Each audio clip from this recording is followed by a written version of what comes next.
I live with my parents and my brother. It's always been a dream of my parents to adopt me and bro, our bio kids. And they had come to the decision that they want to adopt an older kid. They got matched with Jess, who is 13. Due to the current situation, she is not living with us, but we've met before and she spent a weekend with us in January. Jess, despite sometimes being sweet and kind, is very high maintenance and has a lot of anxiety and anger problems. She can go from 0 to 1,000 really quick. During her stay, she got triggered by something when we were in public. She and I went to a clothes shop and my parents were in a cafe nearby. Some guy accidentally grabbed her by her shoulder as he thought she was his daughter, and he apologized immediately and started screaming. I was the only person there, and I tried to calm her down, but she ran off. She was found, shaken, but safe, an hour later. I then got grounded as I had failed in being responsible for my sister. I said I didn't have a sister. My parents were angry about this and said that how dare I be rude about her, don't I know how much she's been through? She's had other outbursts, but none so huge in public. She can be cold and untrusting and was very clingy to my parents. I do admire her and think she's very brave, but I don't want to live with her. My parents call Jess often. I often say hi and try to be civil and supportive. But it seems like the only thing my parents can talk about is Jess and how brave she is, and she isn't even here yet. We live in a 3-bedroom house, and my parents promised to move to a bigger one later this year. Recently, my parents broke the news to me that Jess will move into my room, and I can pick whether I want to share a room with bro or Jess. I don't want to share with either. My brother is messy, loud, and is your average 9-year-old boy, and Jess has night terrors and screams the house down. And it's enough having to open my house to her, but I value my privacy a lot and don't want her in my room, which is like my special place. I was crushed. I asked if we were still moving, and my parents were like, we like this place and have no solid plan. I freaked out and was like, you guys are forgetting you have another daughter and are too excited about the shiny new one to remember that the one you have has feelings and boundaries, and if you're changing everything I've ever known, at least I deserve to be listened to. If this is how life's going to be, I don't want to have a sister. Good to note, my room is big enough to have a wall put in, and my parents considered it a few years back. I would be happy with that. They refuse, even though we can easily afford it, because it is too much effort. My parents are offended that I'm not being welcoming towards my sister. And I'm offended that the life I knew is going to be turned upside down, and I'm not going to have the thing I value most, my privacy. So my fiancé, female, 24 years old, and I, male, 27 years old, got engaged in May and are currently planning for our wedding in August. It's worth mentioning that I'm the sole earner because my fiancé is still in university. I've saved up decent amount of money to afford the wedding. Thing is, her parents get involved in everything, from picking the engagement ring on my behalf, to giving opinions on where we should rent, and now my FMIL is constantly giving opinions on our wedding. FMIL would follow up on everything we do and make negative comments on things like the best man, the guest list, and food. She told my fiancé she didn't like who I picked to be my best man and wanted me replace him after a big argument, but I said no, though my fiancé said we should have just done it. Mother-in-law also wanted me to uninvite people I wanted at the wedding so she could add more guests on her side of family. I said no to that also. Now the current or biggest conflict between us. Mother-in-law called saying she didn't like the venue we picked, which is in our hometown. She wanted me to reconsider, but I said no since my fiancé liked it too. But my fiancé came to me yesterday to show me a venue her mom picked and already paid for, saying, since she paid for it then I should say yes, this time. I was in shock and angry because not only did she not consult us, but the venue she picked is 3 towns away where my brother-in-law lives. I immediately thought about my disabled parents who cannot travel this distance for health reasons. Besides that, most of my family won't attend because of distance. I said absolutely not, agreeing on this venue. My fiancé said she disagreed with me and I had no right to complain because her mom and dad paid a lot of money for this venue as wedding gift and we should accept it. I calmly explained why I refused, and she kept saying I'm refusing on purpose because I hate her mom and am playing cat and mouse with her. I bluntly said her mom is indeed making this a game and told my fiancé she's either with me or against on this issue. She either backs me up or there won't be any more wedding planning. She got upset and started crying, asking what she's going to tell her mom and why I was making her choose between me and her parents, but I just feel like she's refusing to see why I don't want this specific venue. So what if her brother lives there? I have never been to that town, so having the wedding just cause her mom paid for the venue is not okay. We haven't talked ever since that argument. My friend called me ungrateful fool for turning away a free wedding venue over distance, but I can't help but feel FMIL did it purposely. So I live in a flat with 3 other people, childhood best friend, a guy from my uni course and his cousin. For the most part we get along really well and rarely have disagreements. However, this has been a real point of contention lately. About 6 months ago I began a relationship with a guy I've known for a couple of years.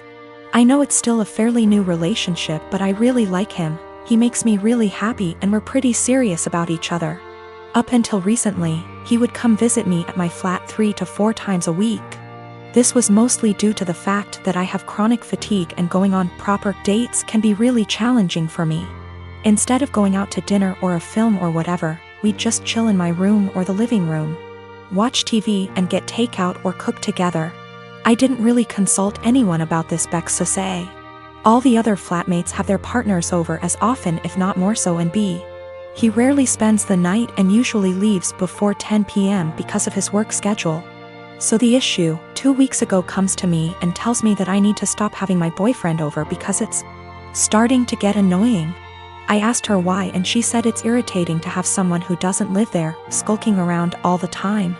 I pointed out that her boyfriend sleeps over 3 nights a week and thus is here more often than mine, and she claimed that was different because they've been together for 11 years and are moving in together once her lease is up. She said she's discussed it with the other flatmates and they've all agreed he needs to stop coming over or he has to chip into the rent, because it's getting ridiculous. Note, nobody else's partner chips in on the rent. I confirmed with the other 2 that yes, this is an agreement they've made. Though my best friend said basically made her agree by threatening to cut off the Wi-Fi and utilities, which are in her name, if she didn't. I asked if this rule applies to everyone, but apparently it's just me. I pointed out that it's unfair and was basically told to deal with it. My potential assholery, I've begun loudly insisting that if my partner isn't allowed to come over, neither is anybody else's. If I answer the door to anyone's partner, I'll send them away. If I come home and someone's partner is there, I'll make a point to mention that I thought we weren't having partners who don't pay rent over anymore. I've asked boyfriend over and over how much rent he's paying and pretend to be affronted and make a fuss when he says he doesn't. Everyone's pretty pissed at me and is telling me I'm being unreasonable. I know I'm being petty, but I think it's unreasonable that there's one rule for me and another for everyone else, and I'm trying to make that point.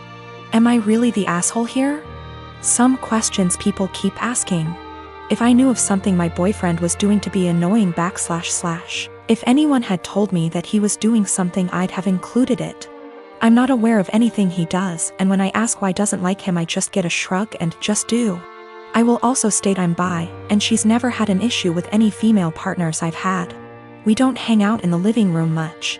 We literally only use it if there's something we want to watch that I can't get on my bedroom TV and there's nobody else in there. We use the kitchen more often than the living room, but honestly even that isn't that often. We eat far too much takeout pizza rip. A lot of people seem confused, so just clearing up who's who in the situation. The one who brought all this up is not my best friend. Not to get too much into a tangent, but basically just over a year ago I was moving out of halls at university and was looking for a new place, so we decided to move in together. At the same time, a dude from my course was looking for a flat share. We couldn't find a 3-bed but found a really nice 4-bed, and he mentioned his cousin was also looking for somewhere to live, so she got on board too. I only met her last year and we don't really know each other very well. By chronic fatigue I mean chronic fatigue syndrome. Sorry, that's apparently so unclear. My name is Mary, and I'm expecting my first baby with my husband. This is the first grandchild in the family, in-laws, and they said that if the baby's a boy then we'll give him my father-in-law's name. He's dead due to cancer. I had no problem with that. This happened before we found out the gender of the baby. My husband and his family had me do things like attend prayers and do other rituals before the reveal at the doctor's. I didn't like that but went with it to keep the peace. Dr. appointment came, and it turned out to be a girl. My husband cried in the car, then turned his phone off to hide from his family, then finally told them. His mom and the others made their frustration and disappointment clear, which bothered me cause my daughter deserves to be celebrated, but they ghosted me for days, then started coming over and visiting, constantly referring to my daughter as my son, claiming the results were false and basically pretending it's a boy. I had severe fights with them after they refused to stop it. And my husband sided with them despite seeing how wrong and unreasonable what they were doing was. We didn't speak for a while. Sister-in-law called to apologize, then informed me she arranged for a baby shower for me. I was so excited and happy. But when I arrived I saw blue balloons, blue cake with father-in-law's name / decorations around. I was so confused I had to sit down. Sister-in-law explained they were still hoping the gender results are false and it's a boy. I looked at my husband and he agreed with her. I lost my temper and yelled at them all, calling them delusionals and telling them to stop treating my daughter like she's unwanted and act like she doesn't exist by throwing a party for their imaginary grandson. Mother-in-law broke down crying. I took my bag and walked out immediately. They started yelling and my husband followed me outside and started arguing about how I insulted his family and his dad's memory by acting like that. I told him to wake up and see the insanity in his family's behavior. He said they needed time to process the fact that it's a girl not a boy as they expected, and insisted I play along and they'll soon get over it. I said absolutely not and demanded he take me home. He said no, so I called an Uber and left. He was fuming. He called 15 times, then texted that he won't be coming home till I get my ass over and apologize for ruining everything and accusing them of being mentally unstable. I haven't responded yet. He's constantly pressuring me to get right with his family before we even talk about anything else.